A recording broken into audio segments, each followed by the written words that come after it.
just like to welcome you all here today to celebrate the marriage of our daughter, Lindsay, to Lydon.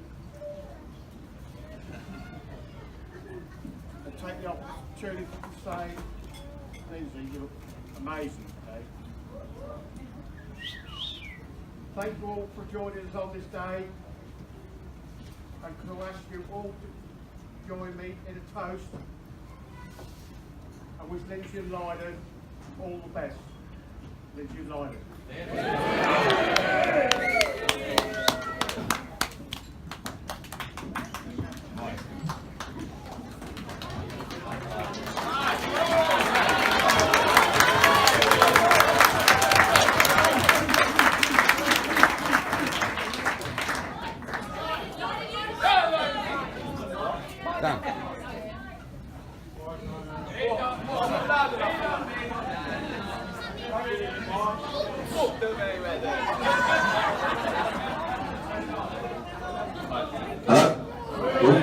Testing, 1, 2. Thank you for your kind words, Lisa. Cheers, Dean. Since day one, you've always made me feel welcome in your family. Well, maybe not day one, but after about 6 months when you actually let me in the house. Seriously, Mo and Dean have always treated me as one of their own. I was very lucky when I met Lindsay 10 years ago, because not only did I meet the love of my life, but through her I met her family, and they're all very special to me. I've also got to thank my own mum and dad. They both worked very hard when I was growing up to give me the best possible life, and I can only thank you for everything you've done for me. I'm proud to call you my parents, I'm proud to call you my friends. Where's my dad? Who's she to? Have a guess.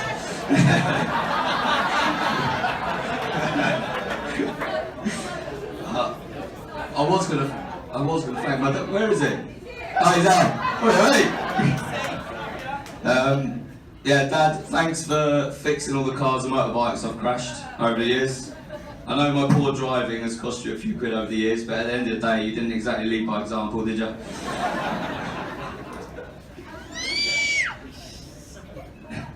Next, I want to say thanks to the bridesmaids. You all look beautiful today. Oh, I've lost my place now. The three of you have had to endure Bridezilla, as I have, so thanks for sticking around, and let's hope she goes back to normal now. Also got to thank Janie and Chelsea, who sorted out the hair and the makeup for the girls. I think they've done a blinding job.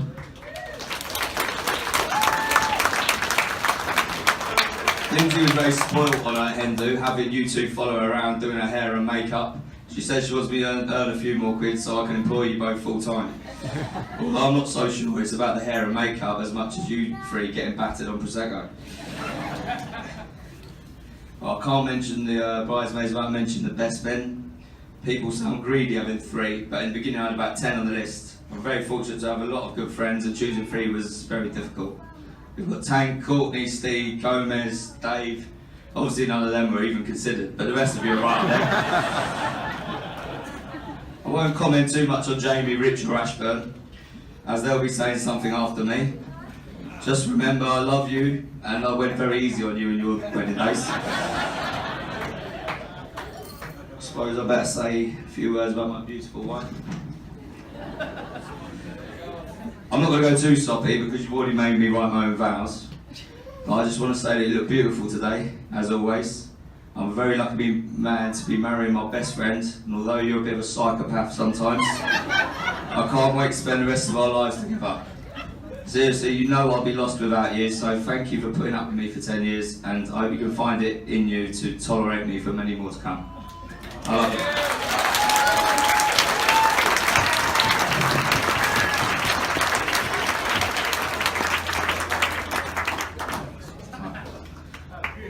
Also, thank you to Lindsay for making today possible. As you can probably imagine, I had little to no input in this. She's done a brilliant job of organising everything. Everybody else.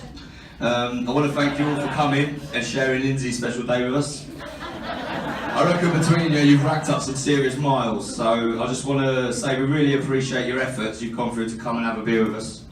So on behalf of my beautiful wife and I, thank you so much to everyone for making it today. We hope you enjoy the evening and get proper steaming. What's that? Nah.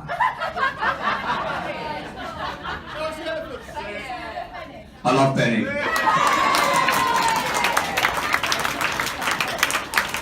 Ginger fruit. So, the bit you've all been waiting for, I suppose. I begrudgingly hand you over to the best men who will surely embarrass me and offend most of you. So, have a big swig and enjoy.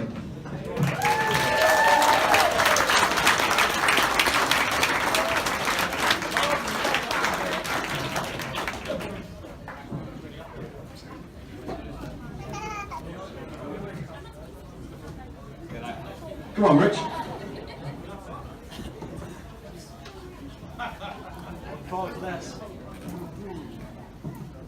So the registrar did me over early a little bit, but I want to start by congratulating Lydon on a happy and prosperous 9-year engagement. He dragged it out as long as he could, but the day has finally come. You can't rush into these things. So, gents, please give Lydon a round of applause for a prosperous 9-year engagement. So my name's Dan, and I am 33.3% Lydon's best mate. I'd like to thank you all for being here today to sharing this special occasion.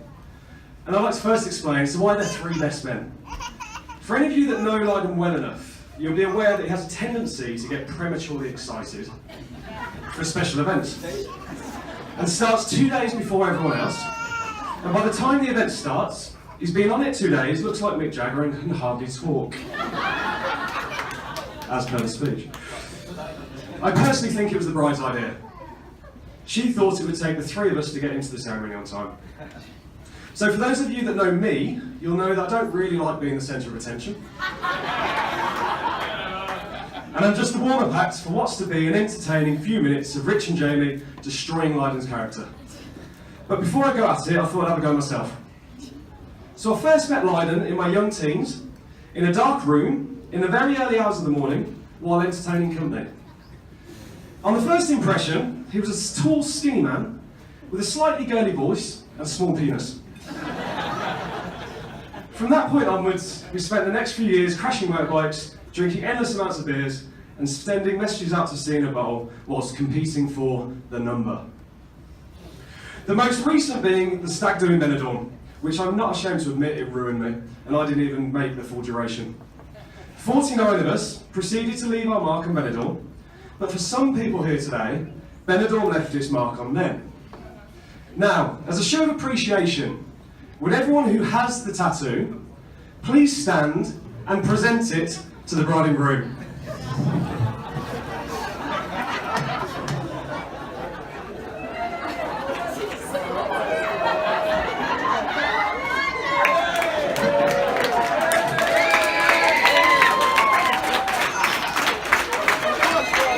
Lydon, take this as a show of appreciation from those who pussied up, made excuses, or simply couldn't be there. Now everyone stand, we're taking a photo, artists front, please.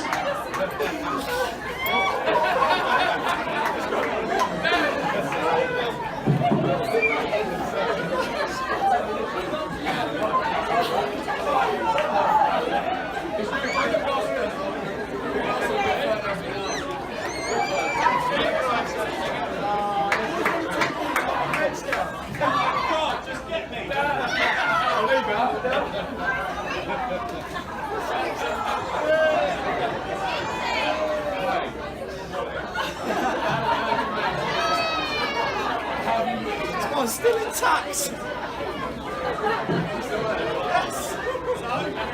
Now, as everyone will agree, being with Lydon is always a laugh. But there's a lot more to him than that.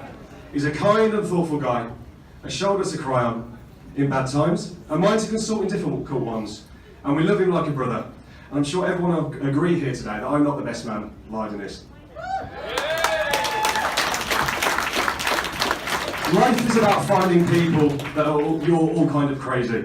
And Lydon, we couldn't be happier that you found someone that can give you as much banter as you dish out, party till the early hours with, and also keep you on the straight and narrow while dragging you to all that cultural shit you swore you'd never like.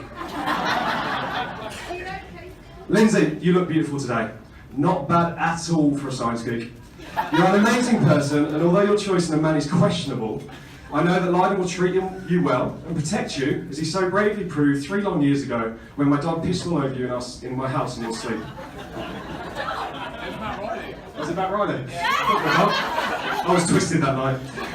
I know the two of you will they'll be happy for years and years, and I know however things change and whatever fate rolls your way, you'll make the most out of everything you have. So finally, before I pass over to the main act, Lydon, I'd like to offer 7 words of advice from my 3 short years of happy marriage. Yes, dear, I am sorry, it's my fault. Now, please raise your glasses for our first toast to the bride and groom. To the bride and groom!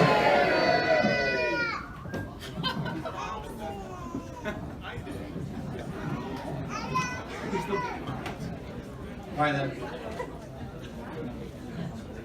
I did have a few lines prepared for tonight, but somebody used that at Dan's wedding.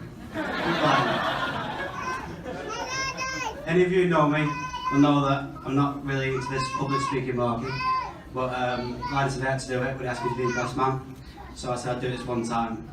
So here he goes. Richard. Cheers, mate. Well, I'll start with, I think we need to give a round of applause to Dan because that was a fantastic speech. And everything he's done today, to be honest, he's given the definition of what a best man should be. Much more I could say for me and Jamie, to be honest. No,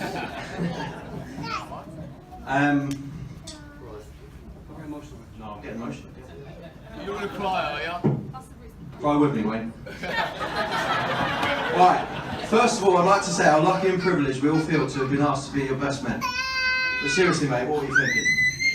Our weddings have already been, so you really fucked that one up. So I first met Lydon at school when we were both about 10 years old, and it's safe to say it wasn't an instant click. My first impression was, who the fuck is this guy? And to be honest, not much has changed, mate. But after a few months of avoiding the prick, I soon realised we weren't too different. Just ask my wife, she thinks I'm an absolute bellend as well.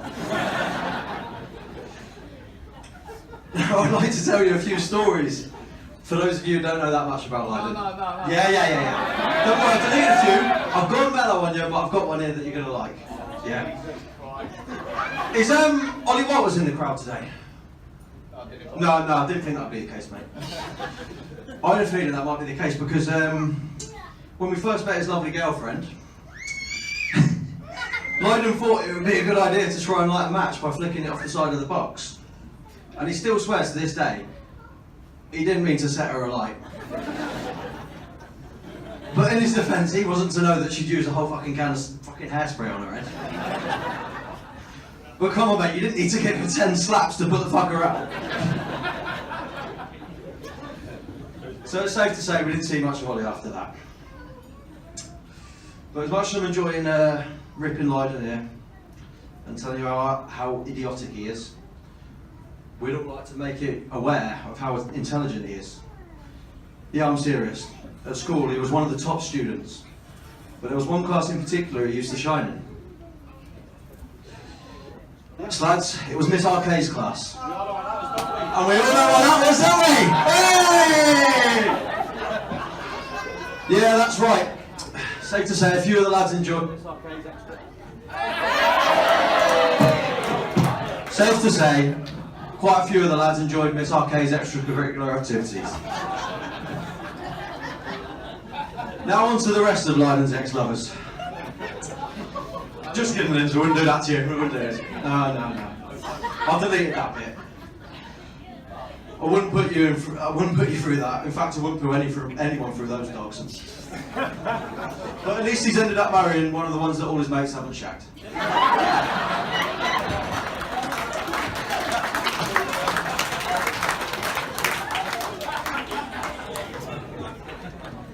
Sing a bit about Lindsay now. I remember the first time I was invited back to the family home. Lisa brought the key in the front door. So I thought, well, I'll get it now, it's no problem being a bit of a scouse with that. So I climbed the wall, got to the window and thought, what do I do now? So I picked the brick up and put it through the window. Not a small window, a full patio door. So I'd just like to take this moment to apologise for that. Sorry, Dave, sorry. It's a granddad's house. Sorry. He had to pay for it. Sorry about the door. Make it worse, aren't yeah, so I was never invited back again. I don't know why. But, Lydon's like a brother to me. We're not actually brothers, but we call each other brothers to everyone. And when he left, you know, it was a sad time, but it was for good things, you know, for himself and that. But we used to get some stupid shit together. On many nights out.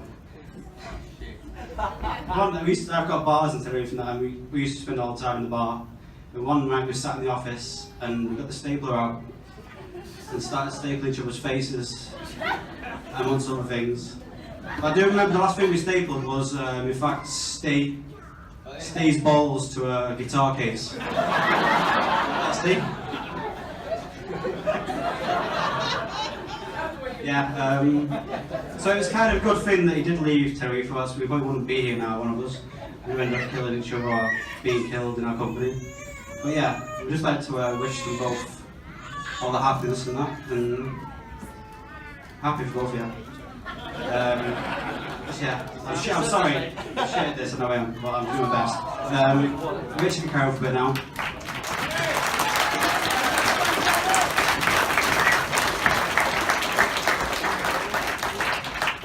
Quiet down.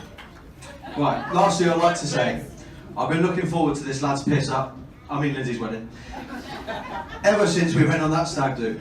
And if there's one thing I know for sure, it's that these two are made for each other. And that's because in the early stages of their relationship, we used to spend a lot of time at Lindsay's parents' house, having parties, and as you'll probably find out later on, I have tendencies to throw up when I get wasted, hence the name Sicky Ricky. Well anyway, I was on my way downstairs to the bathroom in the garage to throw up and I didn't quite make it. Next thing I know, Lydon comes sprinting through, slips in my sick, slams the door shut, locks himself in. All of a sudden, Lindsay appears, wielding a fucking meat cleaver. Yelling, "Babe, I just want to talk to you! Babe, I just want to talk to you," while she's trying to prise the lock open with a meat cleaver. But eventually, Lydon managed to calm her down a bit, talked her out. He opened the door, and she dropped the meat cleaver, didn't butcher him, so that's always a positive, isn't it? And then they hugged and kissed, and I was like, that's love, isn't it? Yeah, so, didn't read anything I just wrote there.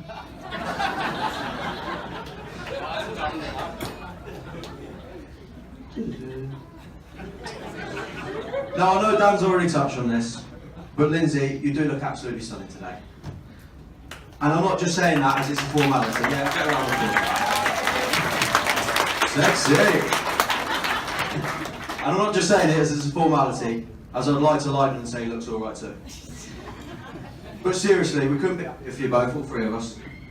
So can we all raise a glass to the gorgeous bride and that mess that she's just married, to Lydon and Lindsay. Thank you. Last thing, fuck the Mayweathers.